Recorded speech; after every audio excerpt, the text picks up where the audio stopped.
Hello dear, welcome back to my YouTube channel Chandu technical study. Dear, अभी हम लोग बात करने वाले हैं बीसीसीएलई के एग्ज़ाम पैटर्न के बारे में। ठीक है, जो लोग बीसीसीएलई का एग्ज़ाम देना चाह रहे हैं इस बार 2024 में, उनके लिए जो एग्ज़ाम का पैटर्न है वो क्या होने वाला है, कितने नंबर के एग्ज़ाम होते हैं, कितने घंटे के एग्ज़ाम होते हैं, एग्ज़ाम का टाइप जो है पैटर्न सब्जेक्टिव रहता है, ऑब्जेक्टिव रहता है, कितने नंबर का क्वेश्चन रहते हैं, ये क्वेश्चन कितने नंबर का होता है, कितने घंटे का होता है, निगेटिव मार्किंग कितना है। ठीक है, निगेटिव मार्किंग जो है वो कितना है, वो भी चीज़ आपको मैं डिस्कस करके बताने वाला हूँ कि एक क्वेश्चन अगर आप गलत करते हो तो कितने नंबर काटे जाएंगे वहाँ पे। ठीक है, ये चीज़ें की जानकारी होना बहुत ज़्यादा जरूरी है। ये जानकारी के अभाव में बहुत सारे लोग गलत अटैम्प्ट करते हैं, जिसकी वजह से उसका सिलेक्शन रुक जाता है। ठीक है, तो आइए जानते हैं। पहले चीज़, आपका जो एग्जामिनेशन जो है 3 सब्जेक्ट जो है बीसीसीएलई में जो है, स्पेशली जो लोग इंजीनियरिंग करना चाहते हैं, जो लोग इंजीनियरिंग में एडमिशन लेना चाहते हैं, पारा मेडिकल फार्मेसी का हम नेक्स्ट डिस्कस करेंगे। अभी आपको अगर उस पर भी डिमांड होगा तो उस पर भी हम आपको बता देंगे। ठीक है, लेकिन अभी फिलहाल हम लोग देखने वाले हैं इंजीनियरिंग। जो लोग इंजीनियरिंग करना चाहते हैं, ठीक है, बिहार के इंजीनियरिंग कॉलेज इंजीनियरिंग करना चाहते हैं, उनके लिए जो एंट्रांस एग्जाम होता है उसमें 3 सब्जेक्ट आपसे पूछे जाएंगे, एंट्रांस लिया जाएगा। उसमें आपको 3 सब्जेक्ट जो रहते हैं वो मैथमेटिक्स, गणित रहता है, इंजीनियरिंग मैकेनिक्स जो कि आप लोगों ने पढ़ा होगा डिप्लोमा में, ठीक है, फर्स्ट सेमेस्टर में, और इंग्लिश रहता है। इंग्लिश जो कि अलग रहता है और इंग्लिश कुछ खास रहता नहीं है, टेक्निकल इंग्लिश जो है रहता है। ठीक है, उसकी एक एक टॉपिक देखो, एक एक चीज़ मैं आपको बता चुका हूँ कि कहाँ से कौन कौन से टॉपिक ऑलरेडी मैं सिलेबस बहुत डिस्कस कर चुका हूँ। आज आपको हम एग्जामिनेशन का जो पैटर्न है वो आपको समझाने वाला हूँ। ठीक है, कि कितने क्वेश्चन पूछे जाते हैं। तो देखो, नंबर ऑफ क्वेश्चन जो होते हैं ना 50 क्वेश्चन होते हैं। ठीक है, और एक क्वेश्चन जो होते हैं ना कितने नंबर का होता है डियर, एक क्वेश्चन जो प्रत्येक सब्जेक्ट में 3 सब्जेक्ट होते हैं, 3 सब्जेक्ट में जो है आपका 50 क्वेश्चन यानी कि 3 सब्जेक्ट यानी कि 150 क्वेश्चन जो है आपको रहते हैं डियर। ठीक है, कितने 150 क्वेश्चन हुए टोटल। ठीक है, तो टोटल जो है 150 क्वेश्चन होते हैं, और एक क्वेश्चन जो होते हैं ना डियर, एक क्वेश्चन जो है आपका 4 नंबर का होता है। ठीक है, और एक सब्जेक्ट का टोटल जो होता है ना तो वो 50 हो गया ना, 50 एक क्वेश्चन यानी मैथ है, मैथ में 50 क्वेश्चन होते हैं, तब 50 इंटू 4 कर दो यानी कि 200 हो गया, 5 चुका 20, 200 नंबर का एक सब्जेक्ट है, यानी कि 600 का आपका एग्जाम होता है डियर। कितना टोटल नंबर जो है, कितने 600 का एग्जाम होता है आपका।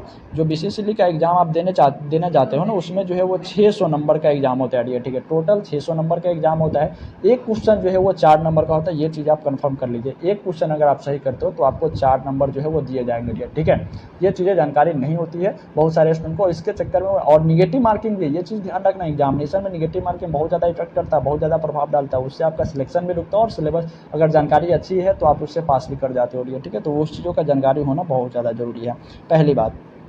तो ये चीज़ें आपने समझ गया कि 3 सब्जेक्ट होते हैं, 600 नंबर का आपका टोटल एग्जाम होता है, एक क्वेश्चन 4 नंबर का होता है, और पर सब्जेक्ट में जो है 50 क्वेश्चन रहते हैं। ये सारी चीज़ें आपने दे लिया। 2.5 घंटे का आपका पेपर होता है, जो कि 15 मिनट आपको पहले वो सारी चीज़ करवाता है। 2 घंटा का एक्चुअली जो है वो पेपर होता है। उसमें जो है आपका एग्जामिनेशन का जो पैटर्न होते हैं वो कैसे होते हैं। बहुत सारे लोग बोलते हैं क्या सर सब्जेक्टिव रहेगा, लिखने वाला रहेगा, तो भैया ऐसा नहीं है। 2 घंटा का ही पेपर रहेगा और 600 नंबर का है, और 150 क्वेश्चन कैसे लिखोगे आप, समझने वाली बातें हैं। तो ये जो है यहाँ पे आपको कह दिया गया है कि 4-4 अंक के 50 प्रश्न होंगे, और यहाँ पे ये है कि सब्जेक्टिव ऑब्जेक्टिव टाइप होंगे, सब्जेक्टिव जो है नहीं रहते हैं। यहाँ पे आपको ओएमआर जो लिखने वजह से पेंट करने वाले, रंगने वाला होगा। ठीक है, ऑप्शन वाले रहेंगे, जिसमें टिक मारने वाला जो है वो पेंट करने वाले रहते हैं आपको। ठीक है, रंगने वाले रहेंगे ऑप्शन, यहाँ पे आपको लिखने की जरूरत नहीं है वहाँ पे। ठीक है, सारे जो पैटर्न है इसका एग्जाम का वो ऑब्जेक्टिव बेस रहेगा। ठीक है, सब्जेक्टिव नहीं है। 150 क्वेश्चन जो है ऑब्जेक्टिव रहेंगे। इसमें जो है टेक्निकल इंग्लिश जो है ना वो मेन इंपॉर्टेंट रोल प्ले करता है। मेन इंपॉर्टेंट, ये मैं आपको ऑलरेडी बता चुका हूँ, लेकिन जो नए हैं उनके लिए मैं बता दूं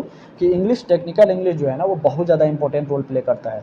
यही अगर आप ये और इसका जो है एक चीज़ आप ध्यान कर लीजिएगा, तो टेक्निकल इंग्लिश है ना, ये सिर्फ पासिंग मार्क्स लाना रहता है इसमें। ठीक है, इसका नंबर आप अगर आप 50 के 50 क्वेश्चन भी सही कर दोगे, उससे भी उसको कोई फर्क नहीं पड़ता, सिर्फ उसका पासिंग मार्क लाना रहता है। 35 नंबर जो है वो लाना रहता है, 35%।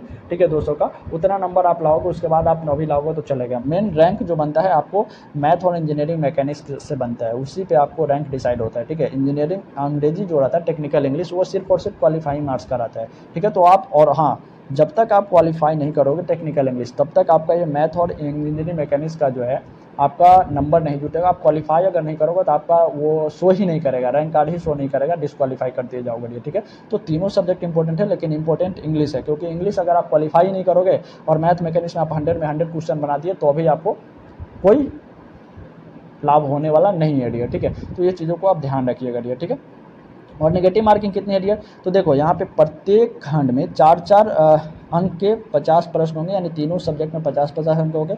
और अगर आप एक सही क्वेश्चन अगर कर रहे हो, एक क्वेश्चन अगर सही कर रहे हो तो कितने नंबर दिए जाएंगे? 4 नंबर होंगे। और अगर एक गलत करते, प्रत्येक गलत उत्तर के लिए जो है कटौती किए जाएंगे, कितने अंक? 1 अंक।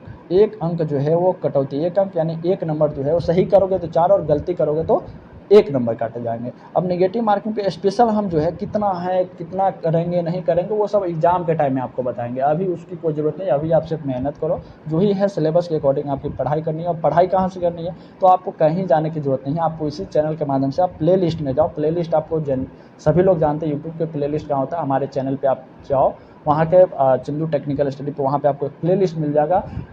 BCCLE इंजीनियरिंग टिप्स जो है वो क्रैक टिप्स होगा, या उससे सिलेबस हो गया, सब्जेक्ट वाइज इंग्लिश हो गया, टेक्निकल इंग्लिश हो गया, मैथमेटिक्स हो गया, मैकेनिक्स हो गया, वो सारी चीज़ एक एक करके मैं बहुत अच्छे से प्रीवियस ईयर क्वेश्चन करवाए हुए हैं। उतना कर लो, आपके लिए इनफ होगा, कहीं कहीं और भटकने की जरूरत नहीं है। टेक्निकल इंग्लिश तो मैं गारंटी लेता हूँ, 100% लेता हूँ कि आपको कहीं कोर्स लेने की कोई ज़रूरत नहीं है। वहाँ पे जाओ, आप उतना पढ़ के जाओ, वहाँ से आपको सारे क्वेश्चन बन जाएंगे, ठीक है ना। तो वहाँ से आप प्लेलिस्ट में जा करके जरूर सारे लेक्चर देख लीजिएगा। ज़्यादा लेक्चर भी आपको देखने वहाँ पे नहीं मिलेंगे, 20-25 लेक्चर होंगे, वो आप टेक्निकल इंग्लिश कवर हो जाएगा उतना देखने से, ठीक है। और ज़्यादा देर का लेक्चर भी नहीं है, 15-20 मिनट का वीडियो होगा आपको, ठीक है। तो वो चीज़ें आप देख लो वहाँ पे जाकर के। टेक्निकल इंग्लिश आपको उससे 100% मैं कह सकता हूँ कि आपका वो हो जाएगा डेट, उससे बाहर नहीं जाएगा आपका, ठीक है।